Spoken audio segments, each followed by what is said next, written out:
2004 की है, जनवरी की है, आज से 20 साल पहले की है। और मुख्तार अंसारी का जो भय का साम्राज्य था वो चरम पे था, और सरकार द्वारा जब समर्थन ऐसे माफियाओं को हो जाए तो आप समझ सकते हैं।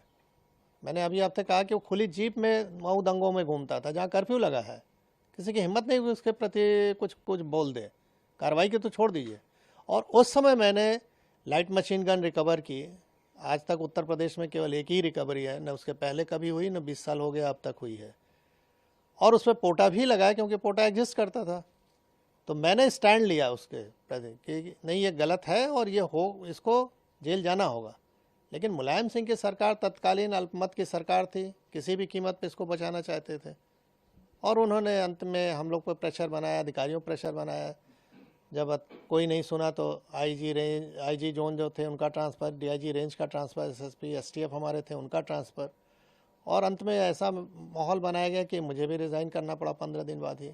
लेकिन मैंने रेजिग्नेशन में लिखा और जनता के सामने इस चीज़ को रखा आप लोग के माध्यम से कि देखिए, जनता पॉलिटिकल सिस्टम में आप ही ने चुना है इस सरकार को, और किस तरह की ये सरकारें चल रही हैं कि जो माफियाओं के निर्देश पे काम कर रही हैं। हम लोग चुन के आते हैं, सेलेक्ट होते हैं, यानी जब तो बोला जाता है कि आप पब्लिक सर्वेंट हैं।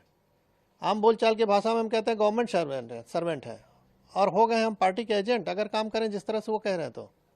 तो ये गिरावट की स्थिति बहुत ही खतरनाक थी। धीरे धीरे इस पर लगाम लगा है। न्यायालय में अब निर्णय आने लगे हैं जो कभी नहीं आते थे, दशकों तक, 2-2 दशक तक नहीं आए, अब आ रहे हैं 3-3 दशक के बाद। तो स्थिति बदली है, नो डाउट, और उसका नतीजा आप लोग देख रहे हैं कि अपराध में अंकुश भी हो रहा है। सर, क्या लगता है उस समय कितनी बड़ी चुनौतीपूर्ण रही कार्रवाई जो मुख्तार अंसारी पे आपने की, और आज जिस तरह से आपने कहा न्यायालय में निर्णय आ रहे हैं, कानून व्यवस्था जिस तरह से है, उस समय अगर वो ऐसा रहता तो क्या उस समय मुख्तार अंसारी पे कार्रवाई हो सकती थी? नहीं, स्वाभाविक है। अगर शासन प्रशासन, हम तो किसी सपोर्ट की भी उम्मीद नहीं करते थे, हम तो अपने दम पे रिकवर किया, मैंने अपनी टीम के साथ। तो हमको सपोर्ट की ज़रूरत नहीं है, हमको तो, हम ड्यूटी है मेरी, हम कोई मेहरबानी नहीं कर रहे थे किसी पे, हमारी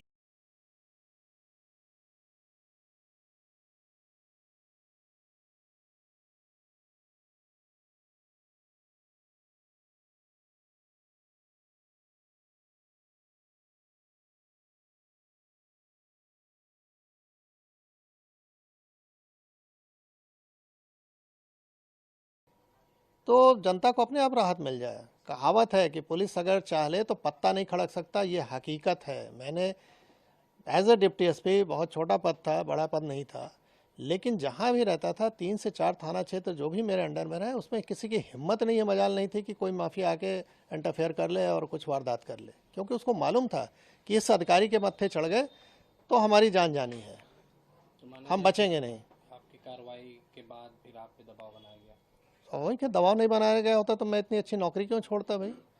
जब मुझे लगा कि मैं अब कुछ नहीं कर सकता इन लोगों के सामने, तो कम से कम बाहर आके जनता को तो बताऊं कि हो क्या रहा है। शायद अगर हम नौकरी में रहे होते तो ये पक्ष कोई देख ही नहीं पाता कि किस तरह का दबाव बनता है। तो आज मैं जीता जागता उदाहरण हूं कि इस तरह की सरकार अगर रहे, चले, तो कैसे आप जनता को रिलीफ पहुंचाओगे। अगर सरकार सही नहीं चले तो अधिकारी काम नहीं कर सकता है। तो मैं बाहर आके इस चीज़ को रखा, जान जोखिम पर अपने डाला, परिवार की जान जोखिम में डाला। स्वाभाविक है कि अच्छी नौकरी के बाद हम कहीं अगर नौकरी प्राइवेट भी ज्वाइन करने तो इनके कॉल चले जाते थे कि इनको निकालिए अपने यहाँ से। किराए का मकान नहीं मिलता था, रात में सामान कहीं लेके रख दिया तो सवेरे वहाँ से खाली करना पड़ता था। तो ये सब चीज़ें देखी, लेकिन अब उस पर ज़्यादा नहीं बोलना है। हाँ, ये है कि जो जैसा करता है वैसा उसको भोगना पड़ता है।